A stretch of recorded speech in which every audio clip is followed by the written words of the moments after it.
Olá, tudo bem com você? Chegou a hora de mais uma edição do programa Ação Parlamentar. Por aqui você confere muita informação sobre o trabalho do Legislativo da nossa cidade. Hoje vamos mostrar como uma iniciativa ou campanha educacional pode se tornar tema de um projeto de lei e qual o impacto desse reconhecimento. Também vamos apresentar o olhar da Comissão de Educação da Câmara para a formação e qualificação dos educadores na cidade.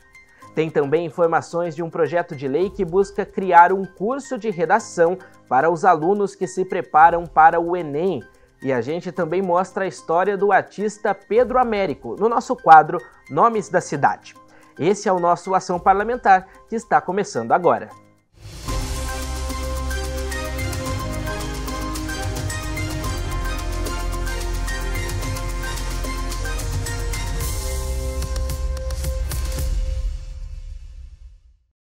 Uma iniciativa, um programa do governo ou uma campanha educativa podem se tornar temas para um projeto de lei, para que a ação realizada por meio delas possa ser reconhecida na legislação do município. Na primeira reportagem do Ação Parlamentar de hoje, vamos conhecer como um vereador pode transformar uma iniciativa em projeto de lei e qual o impacto disso. Você já deve ter escutado sobre a campanha Maio Amarelo, uma iniciativa dedicada a ações preventivas e de conscientização para reduções de acidentes de trânsito. Essa campanha internacional, que também é promovida pela Prefeitura de São José, virou uma lei municipal, aprovada na Câmara. A matéria instituiu na cidade o mês Maio Amarelo. E transformar campanhas como essa em leis é comum aqui no Legislativo. Nós apresentamos o Maio Amarelo em São José dos Campos para que a Prefeitura ficasse obrigada a fazer ações educativas no trânsito, blitz, para realmente parar aquele motorista e educar ali algo que ele pudesse estar fazendo errado. Trabalhos educativos dentro das escolas, é muito bacana quando você está dirigindo, tem uma criança no carro, ela já sabe o sinal verde, amarelo, vermelho, enfim, ele sabe todas as regras e também ajuda, né? Não só dentro do carro, né? Aquela criança que começa a caminhar com os pais, sabe que tem que atravessar na faixa de pedestre, ficar atento mesmo que feche o semáforo se todos os carros pararam. Então, o objetivo é que a Prefeitura pudesse assumir vários programas, né, relacionados à educação no trânsito para que a gente pudesse diminuir o número de acidentes. Mas como campanhas ou programas educativos da Prefeitura ou até demandas da sociedade civil viram leis? Uma lei, ela pode ser, né, oriunda do Executivo, prefeito, do Legislativo, os vereadores, né, que é uma das prerrogativas do vereador, uma é fiscalizar o Executivo, a outra é a elaboração de leis, e também pode vir pela sociedade civil, né, um grupo se reúne, traz essa iniciativa, dependendo do número de assinaturas que ela contém, ela já pode entrar para votação. E é lógico que a sociedade civil também tem o caminho de apresentar essa lei para algum vereador. Para esse cientista político, transformar pautas fundamentais em projetos de lei é papel do Legislativo. O diálogo entre a sociedade civil e o poder público é importante para dar continuidade às campanhas e iniciativas educativas, que trazem qualidade de vida para a população. Existem muitas atividades, muitas ações que são empreendidas somente no núcleo da sociedade civil, e muitos deles naufragam. Então, esse diálogo com o poder público é de fundamental importância, não só para a projeção desses projetos bons, mas também para a sustentação e manutenção desses processos. Quando vereadores transformam programas ou campanhas em leis, as iniciativas ganham mais força, fiscalização e estabilidade.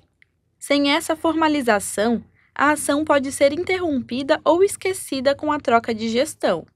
Com a lei em vigor, é obrigatório que a administração pública dê continuidade ao projeto. Tem muitos programas na Prefeitura que de uma gestão para outra, esse programa ele acaba não existindo mais, por questões políticas, principalmente por questões políticas. Então, quando você visualiza esse programa que está dando certo, está dando um resultado para a comunidade, né, principalmente, esse é o grande objetivo, ajudar a comunidade. Você transforma em lei.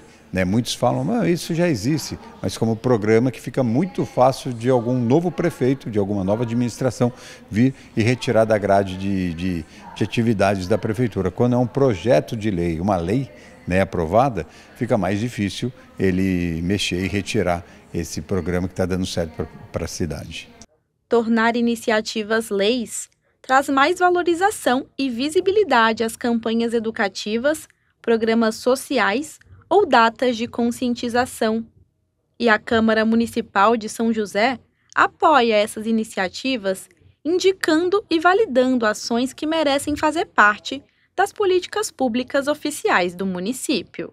Se existem algumas pautas que são necessárias e são fundamentais para a boa convivência entre as pessoas, para a melhoria da qualidade de vida, né, para a preservação da dignidade humana, nada mais justo que esses processos sejam contemplados da melhor maneira possível, né? Então aí entra o papel do Poder Legislativo ao levar essa discussão para a parte institucional e, claro, validar ou não essas propostas. Para uma cidade ser referência na educação, é fundamental que o poder público crie formas de incentivar a formação e a qualificação dos professores e educadores. Aqui em São José, o CEF, Centro de Formação do Educador, oferece cursos de capacitação para os profissionais da área da educação. Vamos conhecer como essa qualidade na formação dos professores impactam diretamente na educação dos alunos e como a Comissão de Educação da Câmara avalia esse trabalho. O Roger é professor há 20 anos, só que na rede municipal de São José ainda é novo, começou em fevereiro deste ano. Por aqui, encontrou, além de uma carreira no serviço público, uma oportunidade de qualificação inédita na carreira. Eu já tinha trabalhado em redes municipais de outros municípios antes e nunca tive essa experiência antes de ter a oportunidade de, antes de ingressar em sala de aula, você poder se preparar, entender o que a rede espera de você como professor e como dar uma aula mais interessante e mais atualizada, né? O professor se referiu a um curso de capacitação que os educadores do município recebem por meio do CEF, o Centro de Formação do Educador. Todos os docentes da rede municipal passam pela qualificação. Ao serem admitidos, eles entram e ficam de 60 a 90 dias dentro da F em formação. Sim, desde imersos, né? Conhecendo um formato de laboratório, desde a educação infantil, ensino fundamental 1, ensino fundamental 2, como se fosse um laboratório. Eles conhecem o todo da educação do município, parte metodológica, educação 5.0, parte documental, e depois sim que eles vão para as escolas. Essa qualificação começou em 2021 e desde então já foram mais de 1.000 educadores capacitados. A oportunidade é voltada para os novos professores admitidos na rede, mas aqueles que já integram o corpo docente do município também têm acesso à capacitação. Mesmo depois dessa formação inicial, semanalmente os professores têm o HTC, né, 2 vezes por semana, uma presencial, a outra EAD.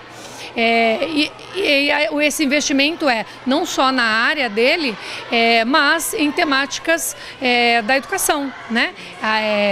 Que são gerais aí, legislação, que garantem com que ele tenha um plano de ensino. Na formação, os professores aprendem técnicas de ensino que integram o plano político-pedagógico do município. Aprendizado que o professor Roger já pode levar para a sala de aula. Você tirar, né, aquela visão estruturalista tradicional de que o professor é o centro da aula e você coloca os alunos como protagonistas da aula, né? O professor ele está ali para mediar, para ajudar, para tirar dúvidas, mas o papel do aluno é o principal, ele que está a cargo do seu próprio conhecimento. A Câmara de São José defende como é fundamental a formação contínua dos educadores do município. Para a vereadora Juliana Fraga, essa qualificação ajuda os professores a atualizarem o conteúdo das aulas e também serve de incentivo para propor novas dinâmicas e estratégias de ensino em sala. A Comissão de Educação vai começar a se reunir exatamente para a gente ir atrás de algumas demandas que vêm da educação. E uma delas é a questão da formação. né? A formação é extremamente importante, tanto para os professores efetivos, quanto os professores que estão nas terceirizadas, e tem que ser constante, né? Isso faz com que tenha realmente qualidade na educação.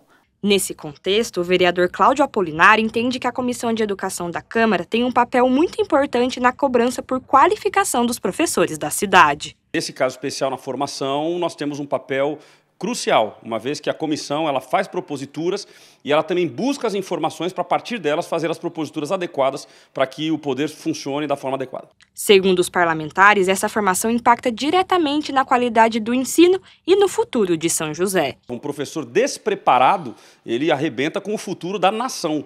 Um professor preparado, ele certamente vai formar um cidadão com excelência, alguém que saiba não apenas ler e escrever, mas saiba ter senso crítico. Então, o professor é fundamental nesse processo. A formação do professor impacta na qualidade daquilo que ele passa para o aluno nas suas aulas, então tem sim um impacto. Mas não é só a formação, tem a estrutura da escola, tem os materiais, tem a segurança, tem a valorização, então, e tem o psicológico, né, a saúde do professor, que infelizmente tem sido abalado por algumas questões. Então, somando isso com uma formação boa, de excelência, a cidade avança, mas tem que olhar para todos os lados. Primeira pausa no Ação Parlamentar de hoje e já já nós voltamos.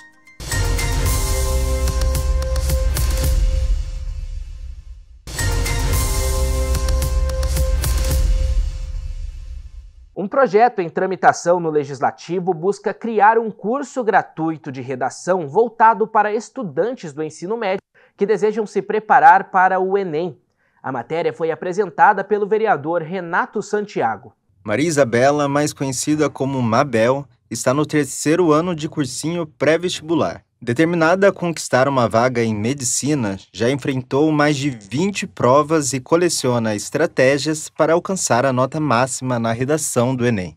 Eu recomendo muito fazer redação toda semana, analisar suas correções, ler muita redação nota 1000, analisar cada uma, a macro, a microestrutura de cada parágrafo, estudar as 5 competências do Enem, isso é muito importante para ter uma nota 1000.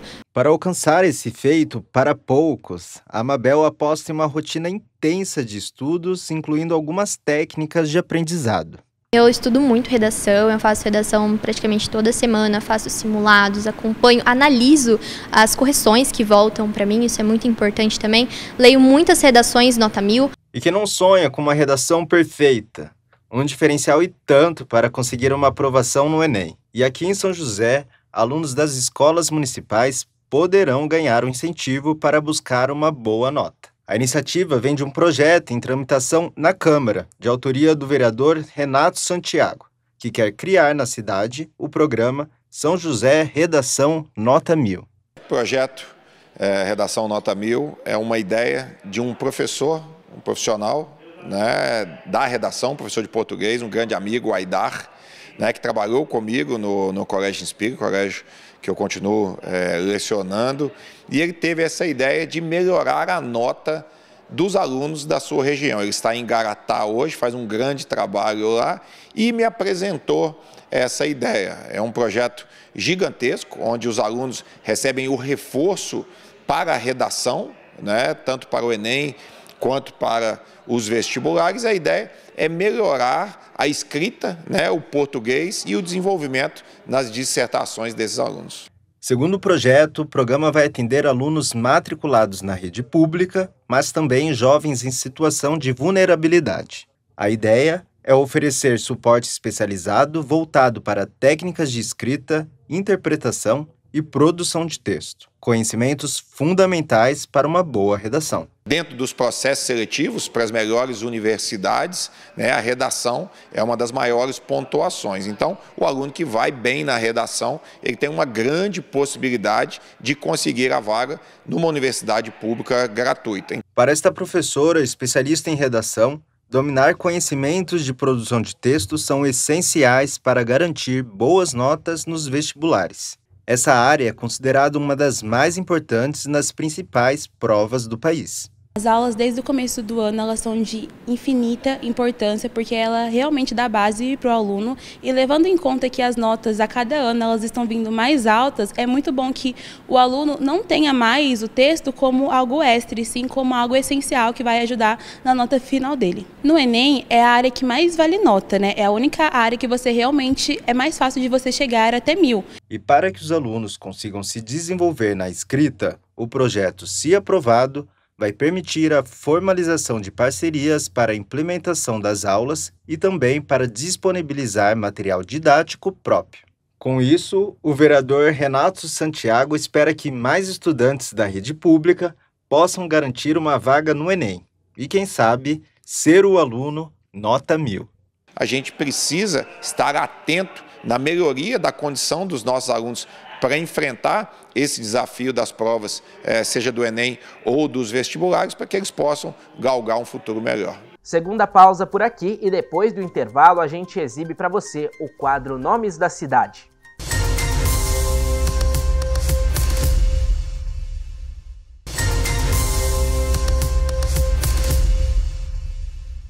No quadro Nomes da Cidade de hoje, a gente vai até o Jardim Maringá para contar a história de Pedro Américo, que tem o nome em uma praça que fica por lá.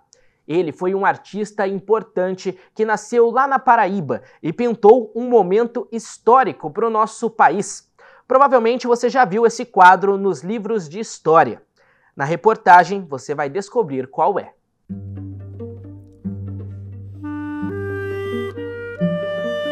Essas obras do século XIX foram pintadas por um artista paraibano, que teve relevância nacional e internacional. Seu nome, Pedro Américo de Figueiredo e Melo, além de ganhar o mundo, foi dado a uma praça da nossa cidade, no bairro Jardim Maringá. Essa praça de São José, na zona central, leva o nome de Pedro Américo. O famoso artista brasileiro ficou conhecido por suas obras que retrataram momentos históricos. A mais famosa delas é a obra Independência ou Morte, pintada em 1888, que representa o momento da proclamação da independência no Brasil. Ele já era um expoente das belas artes no século XIX, quando ele oferece a confecção dessa obra, que realmente é muito grande, é magnífica. E o Museu do Ipiranga hoje, né, Museu Paulista, estava sendo construída, aquela obra foi construída no final do Império, terminou só depois do Império, né, logo no começo de 1890, mas o Pedro Américo ele oferece a obra e ficou um tempo sem se aceita o trabalho, sem se aceita o trabalho dele. Em 1886 ele fecha um contrato e realmente parece que era de 3 anos, ele leva um pouquinho menos de 3 anos para entregar a obra e em 1895, já no Brasil República, a obra foi exposta pela primeira vez e é um sucesso até hoje. Nascido no dia 29 de abril de 1843, em uma família de músicos e artistas, Pedro começou a desenhar desde muito novo. O talento era tanto que aos 9 anos foi convidado a participar de uma expedição naturalista pelo Nordeste como desenhista assistente. Em 1855, se matriculou na Academia Imperial de Belas Artes, a instituição artística mais importante do Brasil no século XIX. Uma escola fundada por Dom João, ainda sob influência, né, de acadêmicos e pintores franceses que chegam aqui em 1815. E lá ele toma contato, não apenas, né, com as técnicas de pintura acadêmicas, né, ligadas principalmente à escola neoclássica europeia, como também vários outros conhecimentos no campo dos ofícios, das ciências, e ali ele começa a desenvolver a sua arte. Naquela época, o Brasil era um império comandado por Dom Pedro II. Pedro Américo ganhou tanto destaque na instituição que foi notado pelo monarca, que se encarregou pessoalmente de transferi-lo para a Europa, financiando os estudos do artista. Assim, aos 16 anos de idade, ele ingressou na Escola Nacional Superior de Belas Artes de Paris. Na França, também estudou arquitetura, teologia, literatura e filosofia. Em 1870, Pedro Américo retornou ao Brasil e assumiu o posto de professor na Academia Imperial de Belas Artes. onde ministrou cursos de arqueologia, estética e história da arte. Pedro Américo teve um importante papel na construção do ideário nacional daquela época, a partir de obras de grande relevância, como a famosa Independência ou Morte, que está exposta no Museu do Ipiranga, na capital paulista, além da Batalha de Campo Grande, Batalha do Avaí, Fala do Trono e Tiradentes esquartejado. A ausência de fotografias ou de registros visuais no momento em que esses fatos se deram, eles ajudam a ilustrar um evento importante e, de certa maneira, cumprem uma função pedagógica, uma vez que os livros didáticos todos se servem das pinturas tanto do Pedro Américo, do Vitor Meirelles, que foram artistas que estiveram ali conectados com essa busca da construção de um ideário, de uma imagem do que é o nacional, não apenas no sentido do que é o Brasil, do que é a sua sociedade, mas também na eleição de fatos e grandes heróis esses que carregavam todo um sentido ético, de dedicação à pátria. Pedro Américo também foi político. Em 1890, o artista tornou-se deputado pela Paraíba após ser demitido da Escola Nacional de Belas Artes. Já em 1894, com a saúde abalada, o artista mudou em definitivo para Florença, na Itália, onde seguiu pintando até o fim da vida. Em 7 de outubro de 1905, ele morreu vítima da cólica do chumbo, doença causada pelo contato com as tintas tóxicas. Seu corpo foi transportado para a cidade de Areia, na Paraíba, onde está enterrado até hoje. O nome de Pedro Américo ficou marcado na história da arte e também nessa praça de São José. As obras pintadas por ele nos ajudam a entender o que é ser brasileiro e o que é o Brasil. É alguém que, de alguma maneira, serve, a partir de sua obra, a esse movimento mesmo de construção do nacional, de se pensar o Brasil. Nos auxilia, de alguma maneira, eu acho que não no sentido de seguir estritamente aquilo que se pensava no século XIX, senão estaríamos incorrendo aí num certo retrocesso. O mundo mudou, o Brasil mudou, os valores mudaram, e os valores que estavam por trás dessas obras também se transformaram a ponto de que elas não podem ser encaradas como modelos estrito sensu. Mas eu acho que essas obras nos ajudam a entender um momento do Brasil e esse processo de tentativa de construir uma visão do que é ser brasileiro, do que é essa nação, e Pedro Américo, de alguma maneira, com suas obras, contribuiu para isso.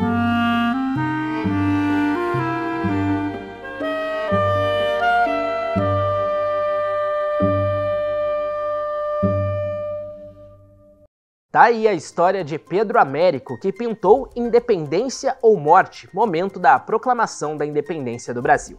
E com a história dele, a gente encerra o Ação Parlamentar de hoje. Na semana que vem eu volto com mais informação sobre o trabalho do Legislativo da nossa cidade. Até lá!